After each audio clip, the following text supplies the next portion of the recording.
My name is Scott Schaper. I'll be talking about selling WordPress and selling in general. Just a quick note about what we do. We're in Lenexa.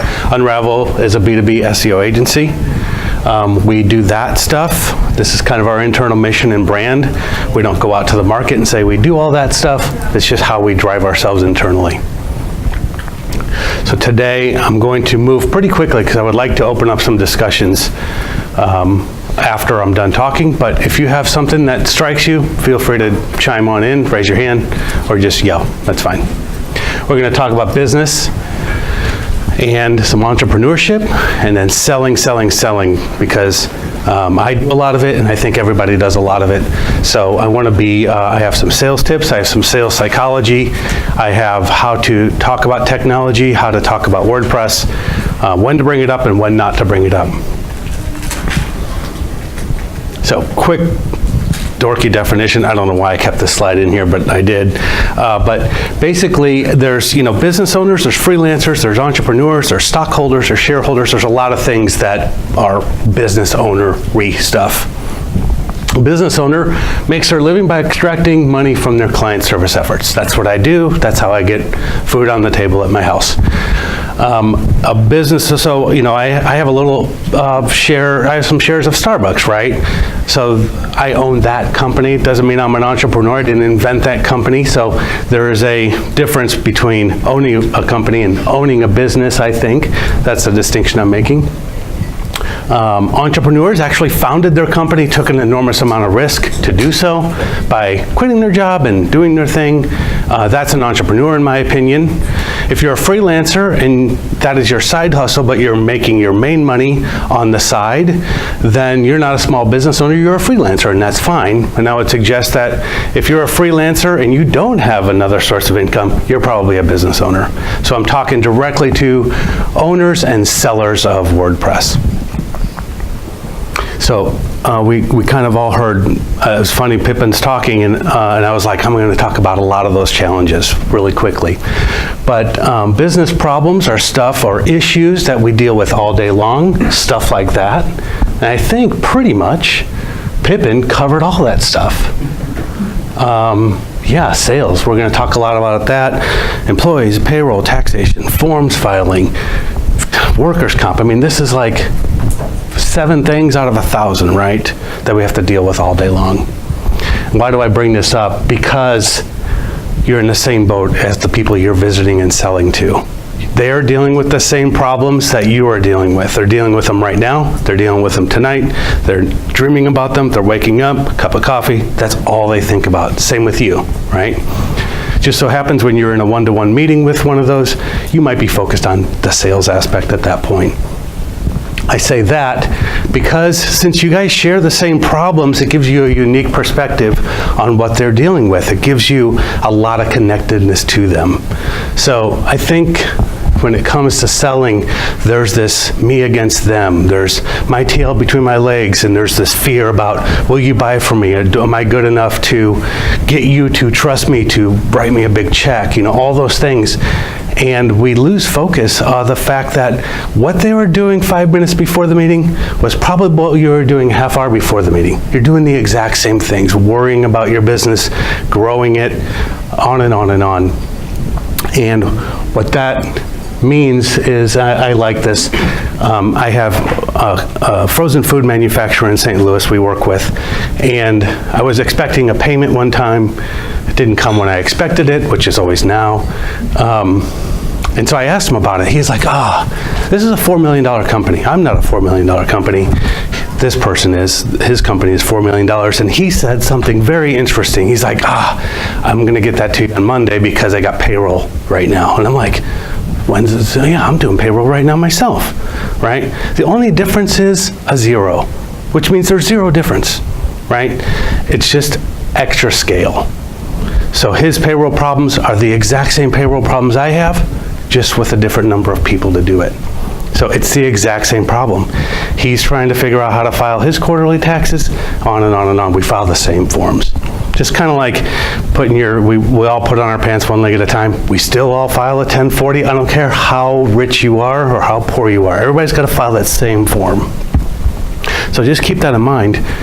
Because since you have the same problems, you have the ability to be empathetic, right? To really adopt what someone else is feeling and get into their brain a little bit, right? And empathy is going to be a huge driver of how I talk about sales. So I want to talk about empathy for a second. We all kind of know what that means, but I want to give a salient example. So picture a kid, and you may have, as a parent or as an aunt or uncle, have dealt with this.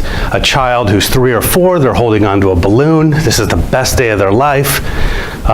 Children tend to live in the moment, in the present, and then it's slipped away, right? It's never coming back. It's gone forever, right? And what do? They melt. They just melt, right? They're beside themselves with grief. And what's a parent's response to that? Besides being, you don't want your child to cry, especially in public, it's a little bit of a meltdown going on. But what is a parental response at that moment? You pick them up, what do you say to this 4-year-old? What is it? Don't worry about it. Don't worry about it. What else? It'll be okay. One more thing. We'll get you another one. Yeah, it's just a balloon, right? Those are not empathetic statements. Those are statements of comfort and wanting to move past the situation, right? So that child's balloon is your iPhone. If I were to drop that into the sewer drain and I said, it's okay, we're going to get another one. You're going to melt down for the next 2 hours. That is an empathetic response, is we're not going to get that back, right? And I'm here to cushion this fall. It's disturbing, right, to lose your phone or your wallet. Take your wallet and drop that in the lake. That's never coming back. And in the same way, so that's empathy, is getting inside that other person's head and realizing it's not okay. It's terrible. It's not okay. So a deep empathy for the situations that your prospects and clients are facing will give you a leg up in your sales conversations. Is that good? That makes sense? Okay.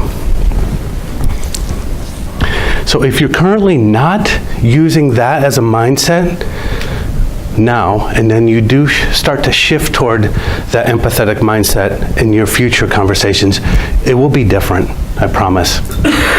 It's a game changer, and if you do it very purposefully and you think about that in your conversations, you'll change. And your sales conversations will change. I think that empathy is the best and only sales tool that will yield success, right? Because let's face it, if you're selling them something, it's highly likely that someone else is selling that exact same thing. Or if you're done with your sales process and you already have sold something, they're getting phone calls, emails, spams, tweets, and inundated with messages about how to not get you the business, right? They want the business. It's cheaper, better, on down the line. So when you are connected with your clients and prospects in a way that is over and above just that service that you've delivered, it's going to be better. It's going to be a better relationship. So let's bring this into our digital lives a little bit.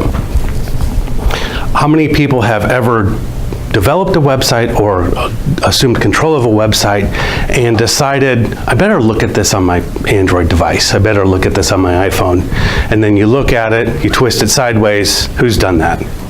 Just to review it. That is, you're like, at that moment, that's empathy. You're like, what does my user see when they look at this? Is it terrible or is it awesome? Right? And then you take action on that empathetic user experience protocol, right? You have to do that.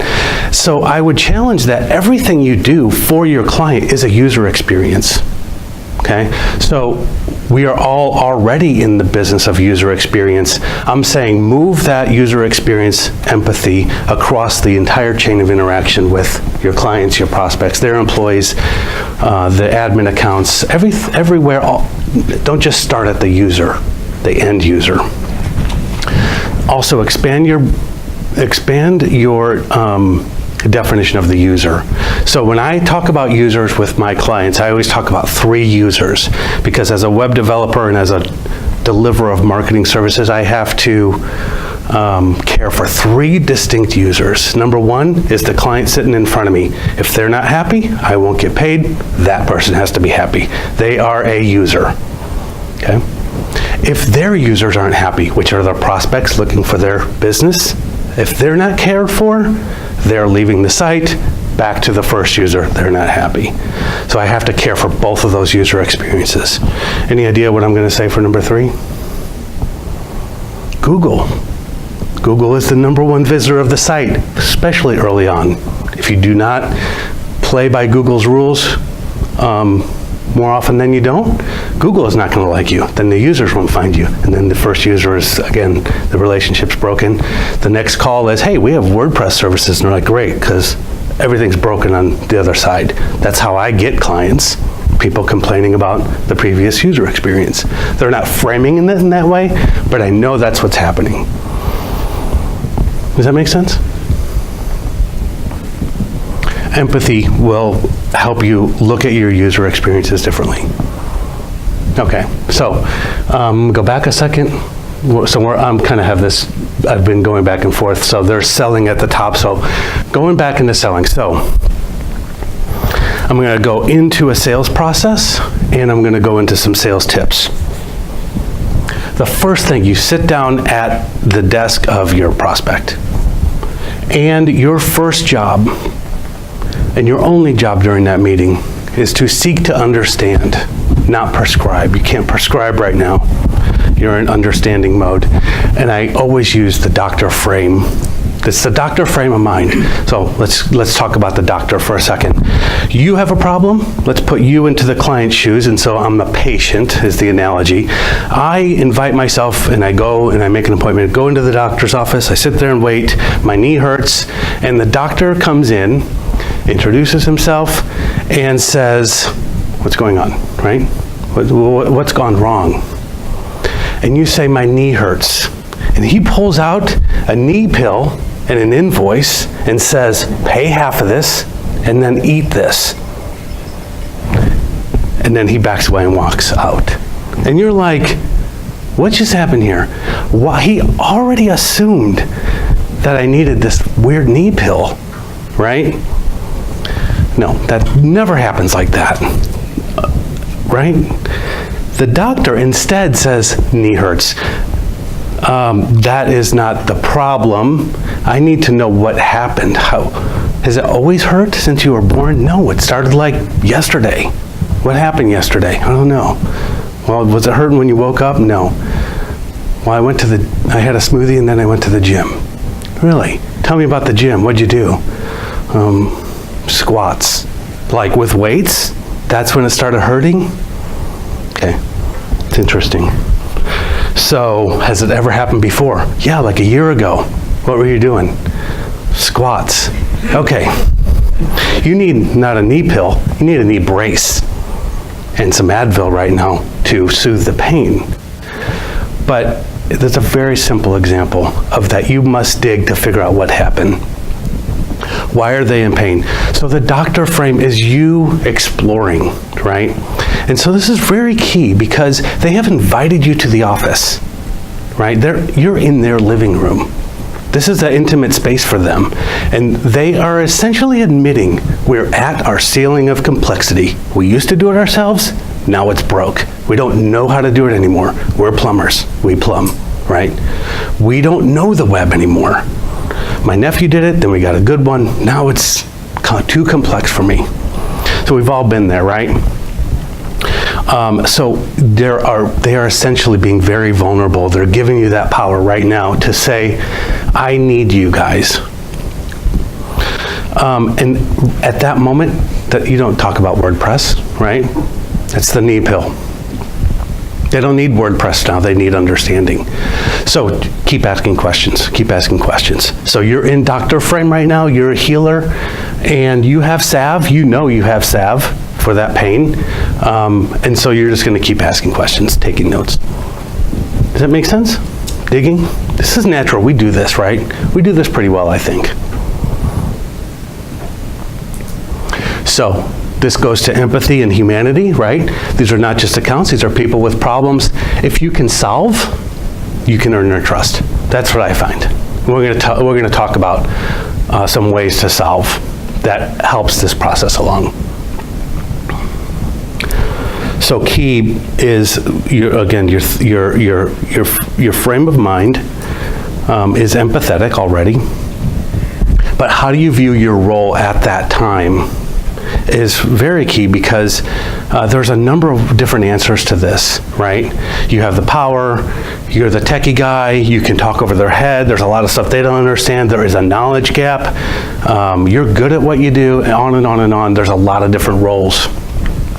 But definitely you're selling, and you're a provider. But I want you to consider both of these. You could be either one of these, and I would say you could be both.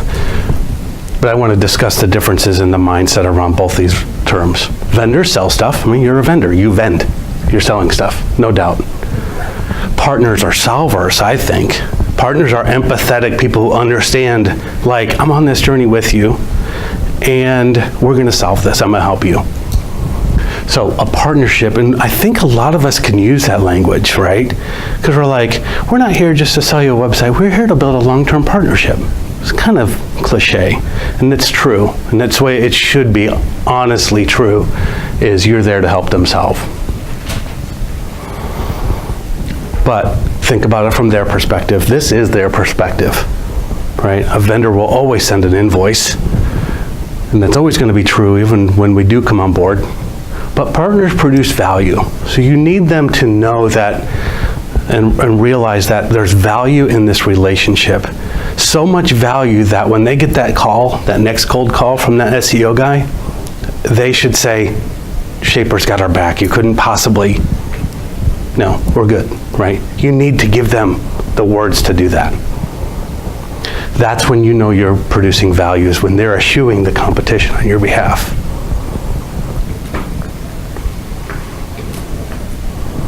So it's your job to illustrate that value. Is it good? I see nodding heads. Any questions so far? Okay. That's the mindset stuff. And so we're going to get into, these are the sales techniques that I have gotten far in for 10 years, right? I've gotten better and better and better.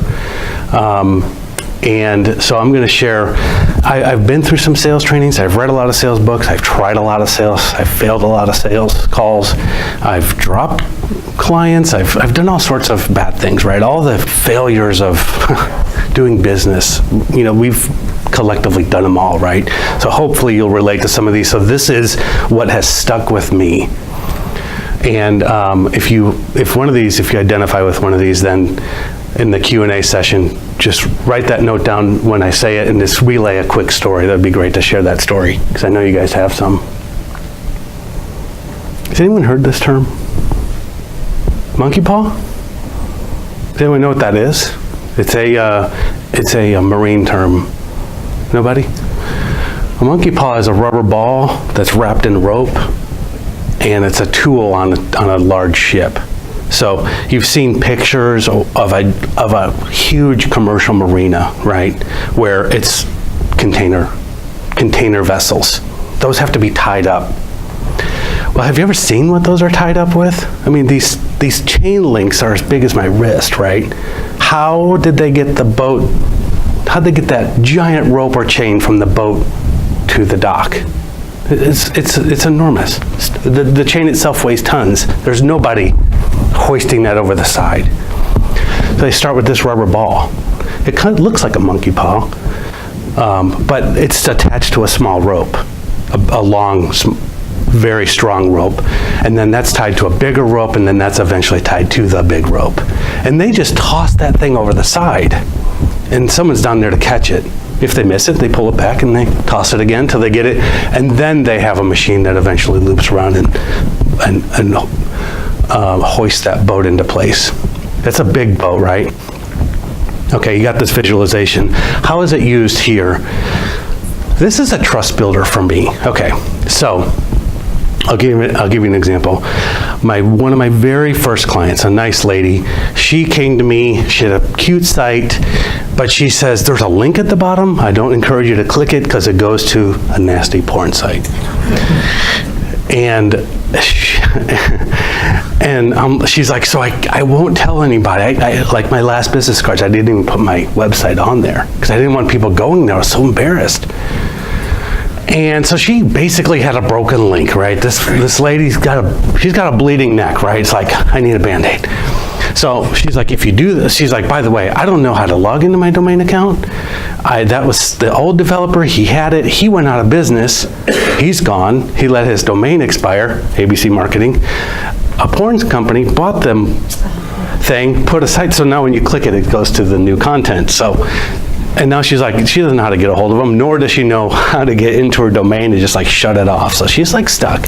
Okay, it's a fairly easy fix for me. I can lead her down the path of resetting her domain account. It wasn't that tough. So basically a half hour of my time this was my monkey paw. I'm like, you know what? Before we go much further, let me take care of that. Give me your login to whatever, and we figured it out. But it was me just tossing that easy thing over now let's have a conversation so you can check that off your list. All that anxiety went away. And it was such an easy thing for me, right? Backspace over a link or whatever in the footer. Okay, big value. It meant a lot to her, you can imagine. Super easy for me to do, fast, cheap. I'm not gonna charge her for that half hour. And you know what? If I don't end up getting the contract, I'm her hero for that week. That feels good. I like that. That feeds me to be the guy that fixed the problem. That's the monkey paw. That's a trust builder. And now she was my client for a very long time. Very long time. And for probably 7 years. I mean, just because of that exercise. So when you do there's another one where we inherited a site. It was fairly easy fix, but it was tedious and it took me a long time. And I gave her a price for that time. And she's like, oh man, that's what the last guy charged me, and it's still not fixed. All right, she was hurting, I know, on budget. She had to go to her boss with another budget item, like ask him how is he gonna fix it, and the last guy didn't. And I said, I won't charge you until it's done. And it'll be on Wednesday. This was Friday. I knew we can get it done. And she's like, so if it's not done, what happens? I'm like, you don't have to pay me. So now the onus stops. So I'm putting my neck on the line for her, right? On Tuesday afternoon, I said, can I come over? I'm going to show you this. Does it look great? All these buttons. She had JavaScript problems. So we fixed it, and she paid me, and we got the account, and everything was great. But again, it was just a little like, you know what? I'm going to toss you this lifeline. She was in pain. 3 days later, it was up and running. That's a monkey paw. Has anyone done stuff like that? Yeah, you gotta be careful. Don't get in the trap of giving yourself away, right? It really has to be easy, fast, cheap. I did not give away the services on the other one. It was valuable to her. She owed me money. She paid it. She was happy to do it. So what I did give it to her was a way to say, yeah, you prove yourself. And we did it. It was a great account. Yeah, so solve an immediate pain. It doesn't have to be free. It doesn't have to be free. It just has to be good. Good cop, bad cop. I love this one. This one works great.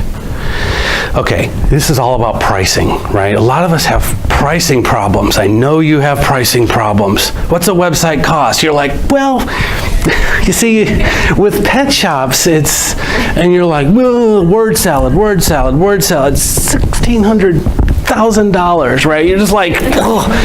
And they're like, so what is it again? Okay, you can't even, we've all been there. I've been there, and it's like not fun at all. So here's what I do, is at this point, this is almost like an insurance document. Like, here's our pricing. It's on the document. And it's a nice document. I got it right here.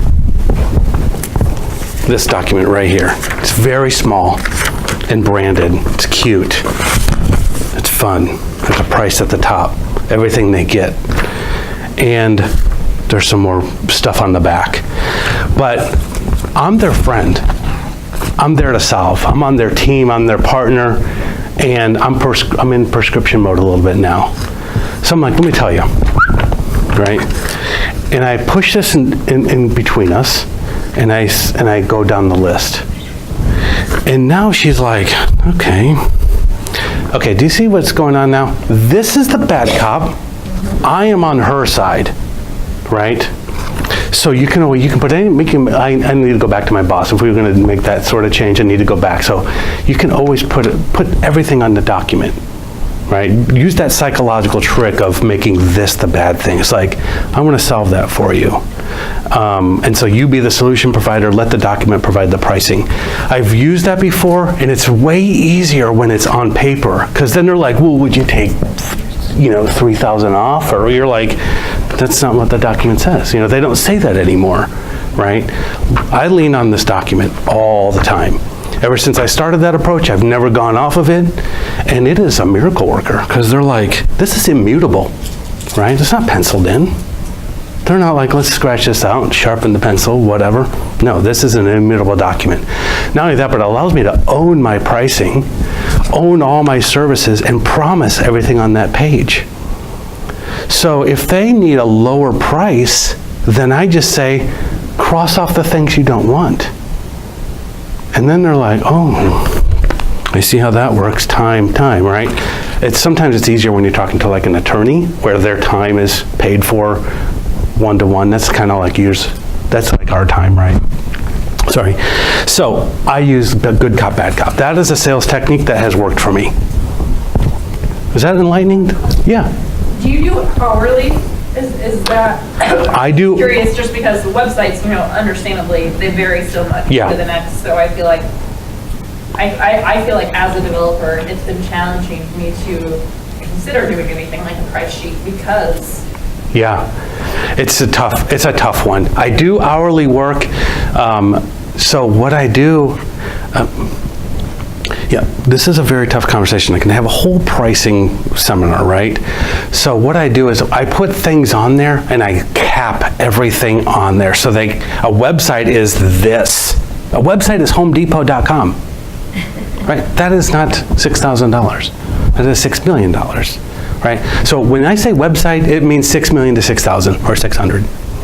So that's so make sure. I like to put a price because companies respond better to a project price than they do to a blank check and go start your hourly rate. So the limitations are you define what a website is, okay? So it's a website with 3 iterations on design, 6 pages of content, these are the ones, and 3 blog articles with Google Analytics, reporting, SEO out the door, DNS, whatever you feel like offering. We'll adjust the DNS or you do it. Whatever you want to do, just define it. And then everything that they will ask, like, well, I have 12 services. Great, you have 12 services? Then we need 6 more service pages. So here's our page price over here. So that's what I do, is I limit everything on there, and my monthly kind of ongoing rate, they're like, what do I get for that? This. If you want more of that, we'll just up that rate. So I limit what I define exactly what I call a small business enterprise package. And people are like, black and white, I'm never gonna pay more than that unless I ask for more of this. And they love that. That gives them comfort. Now, I have right on the back, I said, if you ask for anything oddball, out of the question, that's not on this page, then that's gonna be your rate, $100 an hour. It's all up front. There's never a question.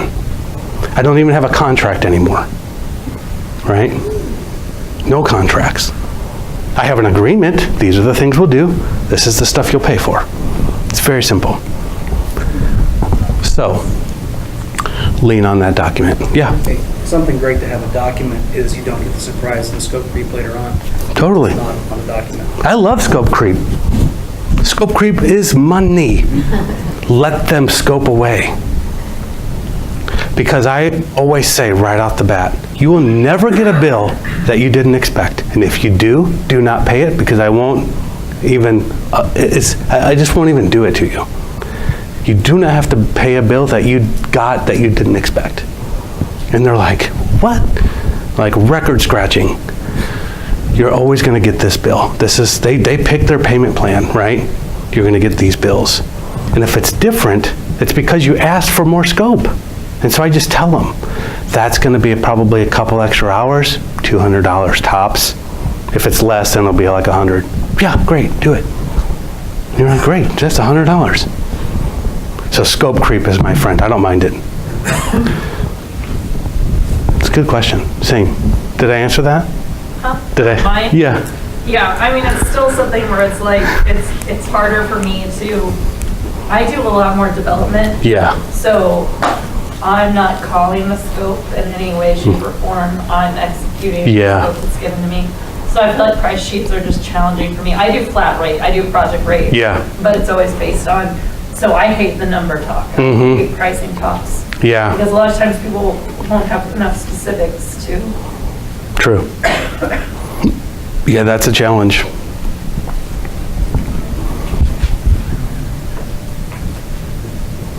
Yeah, this document is $50,000. If you're competing against me on a deal and you're selling on price, you're probably going to lose that. I'm just telling you right now. This is a $50,000 document. I've sold 3 of them last month. This represents it. You can come look at it afterwards. It's $50,000. If you can sell these at whatever you want. Does not matter what the price is. Your ideal clients are not price sensitive when you're empathetic to their needs and you solve their problem. I always use this bleeding neck, right? If I were to produce a ball of gauze for you and said, how much would you pay for this? You'd be like, $1, right?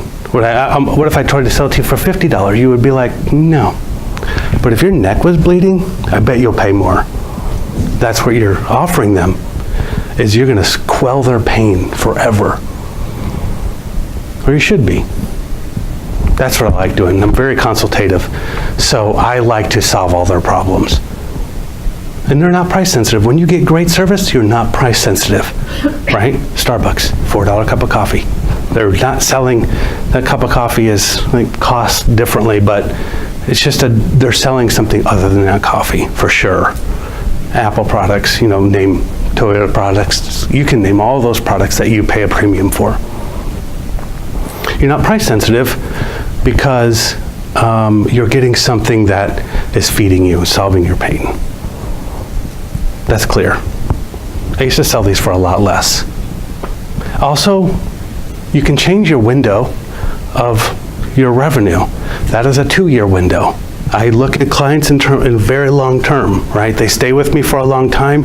I tend to sell a vision of 2 years to them. I always sell a vision of 2 years to them. I don't go out the door and say, this is $50,000, call me when you're ready to make a checkout. No, the payment, the terms, the service delivery, how it gets delivered over time, what they get is all spelled out though. But if they did the math, they're gonna land somewhere between $42,000 and $62,000. It's $30,000 year 1, $20,000 year 2 on average, right? If you sell something for $1,000 a month, that's $25,000 in 2 years. And then load up a website that they don't have to pay for in year 2, load it up in the beginning of year 1, that's a good client. So I don't think they buy on price, I don't sell on price. I've raised my prices nearly every time especially early on. That first one I told you about with the link at the bottom, $500. Then it was $800. Then it was $1,200. Every time I had my tail between my legs, but I'm like, I'm giving these guys great service. I'm learning more and more stuff. So now it's $1,400, $3,300. Then I got stuck at $3,300 for a long time where I felt like I wasn't worth over $3,300. So getting $6,000 out of my mouth was painful. And I couldn't figure out how to get out of that, right? Anybody read the Little Red Book of Sales? No? My favorite quote in there is the most brutal one. Whatever you're making this year is exactly what you're worth. If you were worth more, you'd go do that. So, honor yourself, honor your expertise, honor your pricing. and pay yourself more. Sometimes maintaining is better than building. I love to inherit. Like, we just built this thing 3 months ago. It's on WordPress. It's nice looking, pretty decent job. It doesn't happen very often. But I'm like, you know what? We'll inherit that. They just don't like their marketing effort. That's not getting any leads. They don't like the person anymore. So we just pick it up, rehost it with our solution, and we begin maintaining or adding marketing to it in the form of blog copy or whatever. So that's great. It's like we're just making that monthly. Remember, the monthly is where all the money is, I think. And it's recurring cash flow, which is totally your friend, right? So business-wise, you got revenue, profit, and cash flow. Revenue, profit, cash flow, revenue, profit, cash flow, right? We all know what those are. So what's the priority there? Which one? Cash flow. Yes. Cash flow comes over profit. Cash flow comes over revenue. Cash flow is everything. I can get somebody to buy a nice contract full of services. I can get them to sign. I need to get them to pay. That's all revenue. I can book that revenue, right? But the cash flow hasn't started. That's the problem. So cash flow is king. So I love the monthly. Even if it's $100 a month, I just love that. Stack it up over years. Just stack up those hundies. Right? It's awesome. This is something I learned a long time ago. That GoDaddy effect. Right? It's like I can get hosting for $2.95 at GoDaddy. Who's heard that? Yesterday, right? So I stopped selling it. I don't price it. It's on there that it's included with everything. I feel like I'm a web company and it should just be there, right? I remember this Seinfeld episode. Remember Putty? Elaine's boyfriend, right? He was a car salesman. Jerry buys a car from him. They're going down the extra charges, right? This is completely like hilarious, right? He's like, $75 for keys? He's like, how are you going to start the car? He's like, so I always tell people it's included. We have really good hosting solution. I love our hosting solution. I'll show you that at the end. I think I've kind of outsourced a lot of services to my hosting provider. But yeah, so they're like, how come this is $100 a month? And I say, for a WordPress site, it's my weed out. It's my chemistry 101. It's like I get people out the door. If they don't want to pay that, I'm just like, that's completely optional, right? If we can part ways right now, if you don't like that, all my pricing's optional. But I tell them, I am just like you. I sell my time and expertise. I just require you to buy one of those every month. And for that, you get an hour of my or my staff's time. So whatever you ask us, it's always a yes. Because updating your plugins, keeping your core update, just making sure the backup worked, kind of keeping an eye on it, even maintaining the tools to monitor it, all that stuff. I may only spend, grand total, 10, 15 minutes every other month on your site, but you get an hour. So wherever you want, you call and ask. I'll pick up the phone and I'll say yes. And if it's more than that 1 hour, I'll tell you before I do it. So you're going to get a little bit extra on your bill. And they're like, what if we want to upload a picture? I'm like, you can do it. If you mess it up, I'll fix it. Or you can send it to us and I'll do it. You're busy plumbing and cleaning teeth and making pizza. Just send it over to me and we'll do it. Anything. It's always a yes. So they're like, that's not bad. I'm like, no, that's why I put it in there. Does that make sense? That's what I do. Who's heard of Sandler training? Anybody heard of Sandler? Yeah. Mark, right? What's up, man? Yeah, so Sandler has this theory. I love this. I took this training a few years ago, and I love this. It's worked for me over and over and over. It's a mindset inside the sale. Always stay behind your prospect and never get in between them and the sale. Wait, there. Oh man, this is in the wrong spot, sorry. Okay, so this is the diagram. This is, the yes means you're getting a check. The no means they hate you. Right?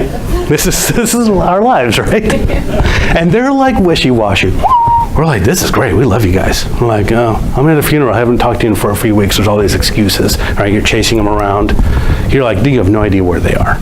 But they're swinging, right? And when you really want them to swing up there, that pendulum cannot get there if you're in between it. It'll just bump into you and not get to the yes.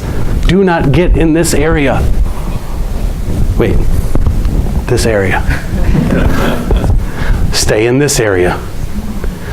So over here, anything over here, you're going to get negative stuff from their mouth, right? This is like we went with Heartland. I'm like, oh, right? That's negative. We went with somebody else. This is, we're ready to get started. What do? Right? We're just like giddy for hours, right? This is, okay. The problem is when they are not here and not here, the worst ever. Right? I would just rather get a no than just like, not yet. That was 2009, 10, and 11 for me. Okay. Over here, you're getting positive statements. Yeah, we want to do it and we like you. Right? I need to have a meeting with Mike again. Okay. That's positive. They're talking about me. Here, it's like, well, we got a contract with Heartland. I don't know why I'm picking on that. Anybody from Heartland? Where did I get that from? We got a contract with ABC Design. We got a thing with them all the way to February, so we can't go with, or it's a little bit more than we wanted to spend. That $100 a month is killing us. There's all this negative stuff. Okay, if they're positive, you got to be less positive. Remember, you're back here. If they're negative, you got to be more negative. Here's the psychology. Picture them right here. They're like, I think we're going to do it. This is great. I love the pink. Your logo's cool. Let's go. I just need to get this in front of our, committee or whatever. And you're like, but that happens on Tuesday, and I'll call you on Tuesday afternoon. You leave there and you're like, we got it. Right? You're just like all over the company. You're like, we got it. It's coming in. You're like a puppy dog. Right? You're just salivating. Okay, you're up on top of that. You're gonna they're gonna walk away. You're like in their space, right? You're giving them too much excitement. You're like that little dog hopping over the big dog in the old cartoon. Like, we're friends, right, Spike? That's too much. You're gonna push them away. What happens a lot of times in the negative space, they're like, it's too expensive. Okay, let's just do that one. What do? You go positive. You're like, but remember, it comes with this. We also solve that. And you're like driving them away, right? They are in an argument now. You are debating them. And debates have winners and losers. Because to lose a debate means you have to compromise. Okay? So, I say I'm the client. I say it's too expensive. What do I say back? It is.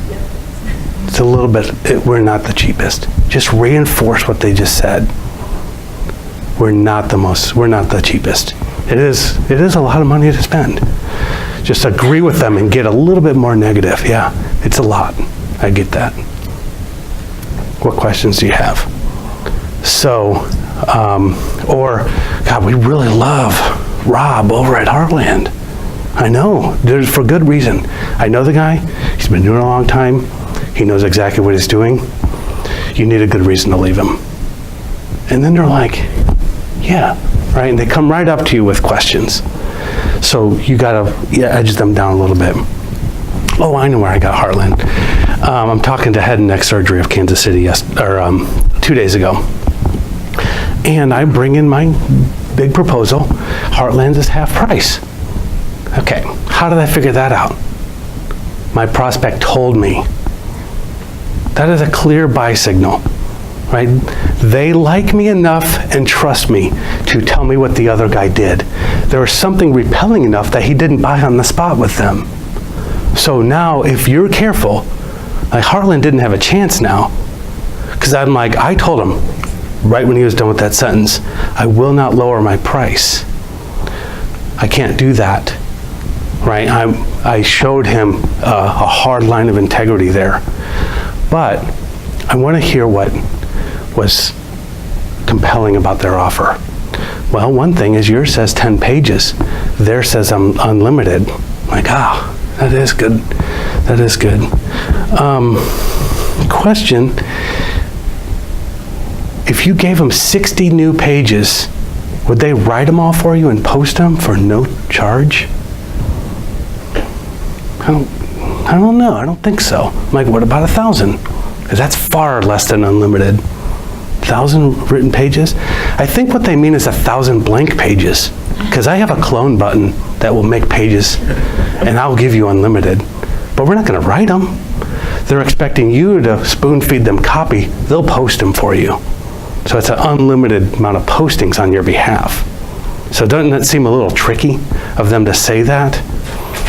So I will also give you unlimited pages, but I definitely will charge you for our time to write the content for it. Or if you give me a paragraph or two a copy, I'll be happy to put it in there, because remember, you get that hour of, I'm like, oh yeah. I'm like, what else? So we just went line by line through their proposal. And I sweetened a little bit. I have a solution that I know healthcare companies need. I said, I will move that over into that for you. Can I come show it to you on Tuesday? He's like, absolutely. So now I'm back in the meeting with him. Okay, he's gonna buy it, I'm pretty sure, I think. So I took a negative situation, I reinforced and just talked to him about everything and made him more excited about us, but I stayed behind the whole time. Let me go back to where I was. There I am. That's that. That takes practice. But my wife Suzanne's back there. She owns a massage therapy practice. We went through this with her. She's a little bit more of an expensive therapist when you compare, Massage Ice, Massage Envy, which are right in her neighborhood. And so when she's puts out her number, $80 or whatever it is, they're like, wow, that's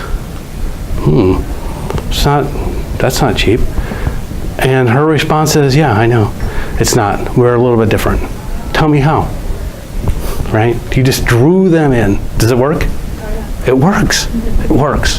That is a crazy psychology that is always in use. Never give without getting. This just happened yesterday. Guy said, I had $8,500 we were talking about, and he goes, I wanted to spend $7,000. And I said, I think I came in between. The whole thing came out to $9,400. I said, if you pay it today, I'll take that. So I got paid early. I just happened to be staring at a tax bill on the 15th. And I'm like, I'll do it. But I wasn't like, okay, right?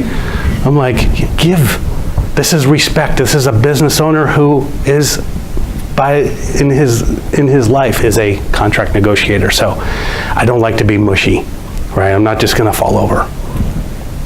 So get something for your efforts. This is a big one. Do what you say or you'll lose everything. So if you say you're going to show up at 7, get there.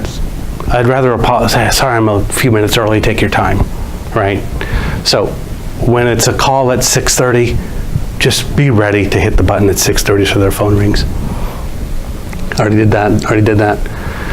Selling psychology. When you get into a meeting, don't put anything in between you guys unless it's asked for. The document can get in between you because you're discussing that. And definitely no electronics. Don't get in between you. Try and maneuver yourself so that there's nothing between you guys, except a pen and paper. So, and I always, before I reach for that, I always ask. No one cares, right? You can also, without permission, grab your notebook and take. Why do I ask? Because I get them to, I'm in their space, so it's a sign of respect, and they get to say yes to me right off the bat. I start the meeting with a yes, and it signals to them that I think whatever comes out of your mouth is important enough to record. And that is a huge psychological signal. It's a big one. It's analog, it's free, it's awesome. A couple other things. Mirroring body language. So sit like them, act like them. Smile when they smile, laugh when they laugh. People do this unconsciously, but if you're a little bit more purposeful with it, I think it works. Is this going to get you the deal? No. It's like one of 400 things that Google looks for. Just check more boxes. So just pay attention to your body language. How are you sitting? How are you dressed? How do you look? How do you smell? The shutdown is a big one. okay? The shutdown is, if 2 of these things are in place, then you have a problem, or it's time for you to move on. So arms, they sit back in their chair, they arms crossed, they cross legs, or they point their feet away from you, okay? Those are big signals that they're done. Anything you say after that point will not be processed or remembered. So, if you ever see, so if people cross their arms all the time, if it's one of these, just be aware that there could be more coming.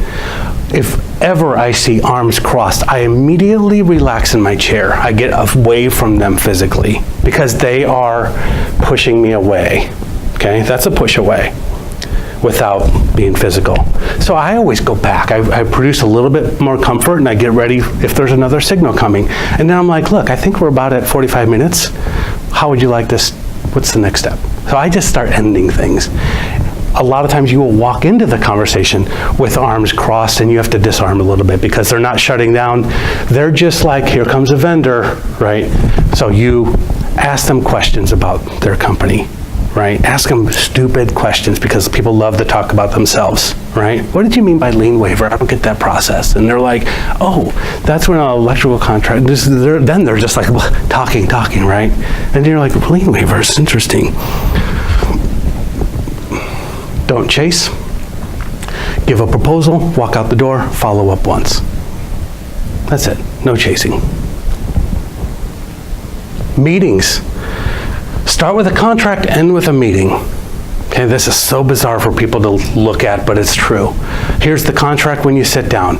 It's rapport, weather, Jayhawk sports, Trump, whatever you guys want to talk about to gather up rapport for the first few minutes. That's easy for people. As soon as you're done there, begin the contract and say, look, last time we talked about that link in your footer and that no one's really caring for your website right now. I want to address those with you. And I had this set from 1 to 2 today. So it's like 2:05 right now, so I guess it's like 45 minutes. Is that good with you?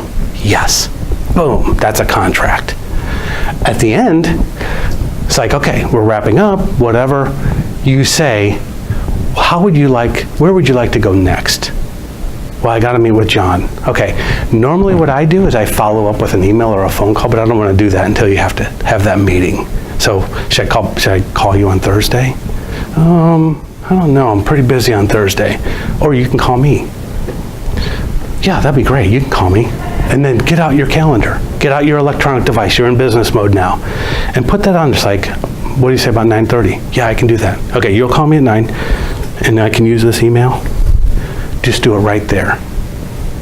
Watch them get it, ding, ding, ding. Just accept that. Now it's on the calendar. Thank them, back out. I end with a meeting.